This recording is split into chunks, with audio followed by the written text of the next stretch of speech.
Troisième cas de figure, qui va être assez simple, hein, l'animal qui est séronégatif et virologiquement positif, toujours on parle de ces vaches et génisses gestantes, eh bien, je dirais que le premier cas de figure, on peut avoir une contamination extrêmement récente et une propagation du virus, donc elle est à ce moment-là virologiquement positive en contamination transitoire récente, ou bien autre chose, et ça se voit et ça se trouve, ça soit une vache hippie qui soit introduite, pour laquelle systématiquement, une vache hippie donnera systématiquement naissance à un veau hippie.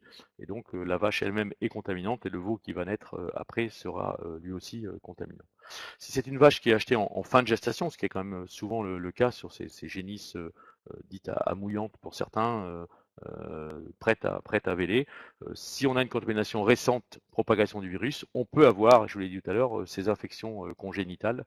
Donc là aussi, il sera important d'avoir un isolement strict du veau et d'avoir un contrôle par PCR du veau à la naissance. Si tout va bien, l'animal aura éliminé son virus, la vache, puis après le veau. Mais par contre, on peut avoir ces infectés congénitaux qui vont entretenir l'infection évidemment au sein du cheptel. Et puis, quatrième cas de figure, donc les animaux qui sont sérologiquement positifs et virologiquement positifs. Alors c'est extrêmement rare et c'est pour ça que je voulais mentionner là.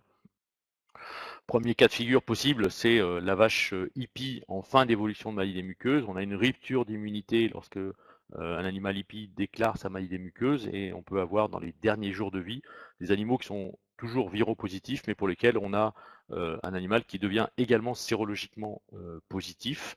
Bon, en général, si c'est une vache gestante, vous voyez, parce qu'elle a déjà la diarrhée, elle est très très mal en point, donc c'est vraiment plutôt un cas théorique qu'autre chose.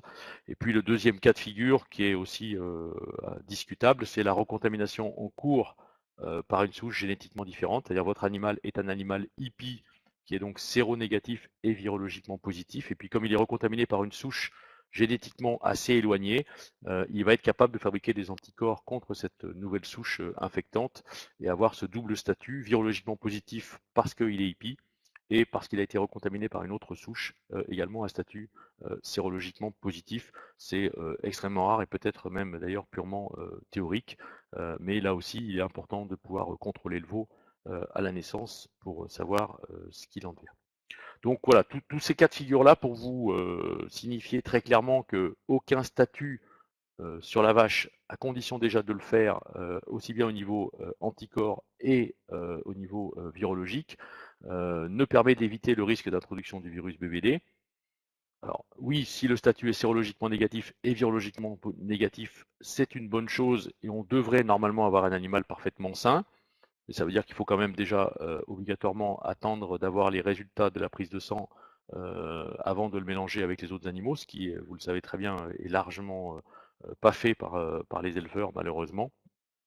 Et puis deuxième cas de figure où on est tranquille, c'est lorsque la vaccination a été faite avant la saillie, certifiée, donc une vaccination faite extrêmement rigoureusement, avec un vaccin protection fétale, et attention, sur une génisse dépistée non hippie, c'est-à-dire qu'il faut évidemment que cet animal ne soit pas hippie pour que la protection fétale conférée par la vaccination puisse fonctionner évidemment. On a de plus en plus aujourd'hui des animaux qui sont dépistés et qui rentrent dans un fichier non hippie, ce qui permet peut-être d'envisager plus facilement ces vaccinations certifiées avec vaccin protection fétale avant la saillie. Quelques particularités au niveau de la vaccination, un taux d'anticorps, même séroneutralisant spécifique d'une souche donnée, n'augure pas d'une certitude de protection fétale. Donc on ne peut pas se baser sur un taux d'anticorps pour se dire que cet animal, un, est protégé, et deuxièmement, qui sera protégé avec certitude contre une infection verticale du virus. Les anticorps que l'on met en évidence lors des sérologies sont les anticorps circulants, qui ne sont pas les anticorps séroneutralisants, donc ce ne sont pas les anticorps protecteurs. On peut avoir des différences entre des taux d'anticorps protecteurs séroneutralisants donc, et des taux d'anticorps circulants. Donc ce que vous avez comme résultat de laboratoire n'indique absolument jamais une protection et encore moins une protection fétale. Sur la protection fétale, cette protection fétale pour les vaccins qui le revendiquent est validée bien évidemment de manière très très stricte et rigoureuse par l'AMM. avec nécessité évidemment de la prouver au niveau d'un challenge expérimental. Ce challenge expérimental doit être dessiné pour identifier que 90% des animaux témoins, donc non vaccinés, challengés, inoculés avec une souche BVD, donnent naissance à des veaux hippies. Donc votre challenge, il fonctionne et effectivement sur ces animaux contrôle non vaccinés, on a bien des animaux hippies obtenus par ce challenge-là, et que plus de 90% des animaux vaccinés donc donnent naissance à des veaux sains pour obtenir ce blanc-seing de la protection fétale.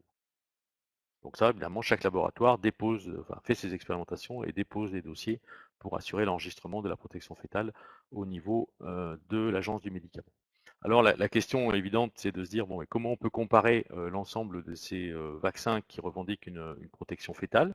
Eh bien, pour les comparer, il faut aller chercher un petit peu ce qui s'est publié autour de ces essais qui qui ont été faits par les laboratoires ou qui sont, je dirais, vraiment officiels dans les données des données d'AMM, puisqu'il y a plein de possibilités différentes d'arriver à démontrer cette protection fétale et il faut pouvoir un peu comparer ces différents résultats.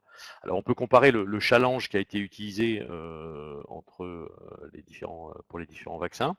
On a des vaccins des essais qui se font avec une inoculation du virus BVD directement au niveau du nez, et d'autres qui sont avec un challenge contact avec un animal hippie.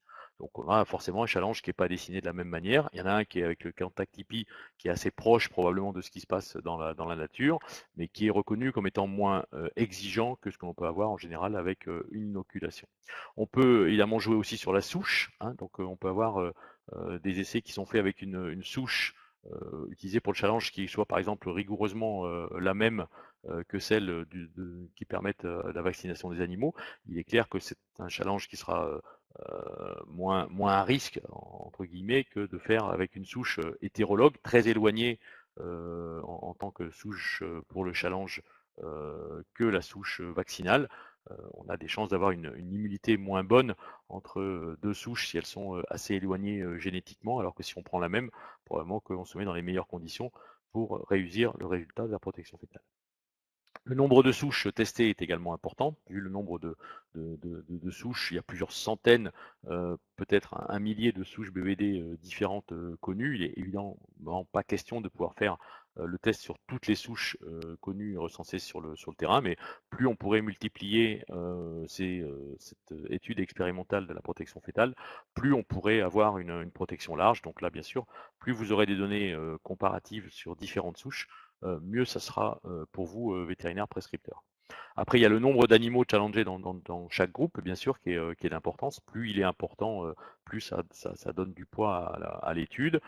Les différents stades de gestation, on l'a vu, hein, les effets sont différents en fonction des stades de gestation. Donc là aussi, plus on aura des animaux challengés qui seront à différents stades de gestation, mieux ça vaudra en termes d'informations autour de la qualité ou de la force de cette protection fétale.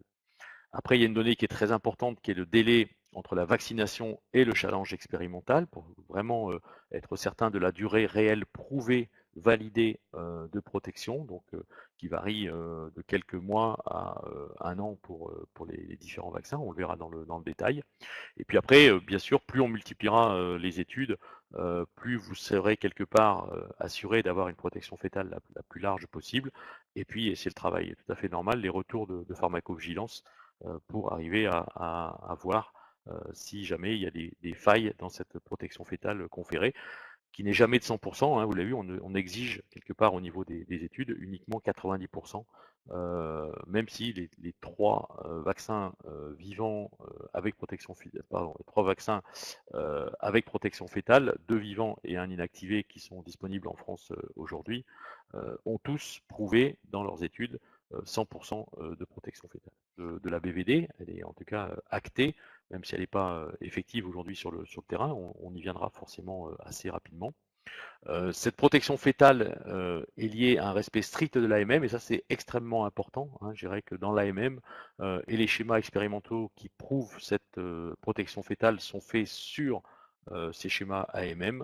Le nombre d'injections est important, le délai entre l'injection et la mise à la reproduction également est important. Le respect des rappels qui peuvent être assez rapprochés pour certains vaccins est obligatoire pour obtenir et revendiquer cette protection fétale.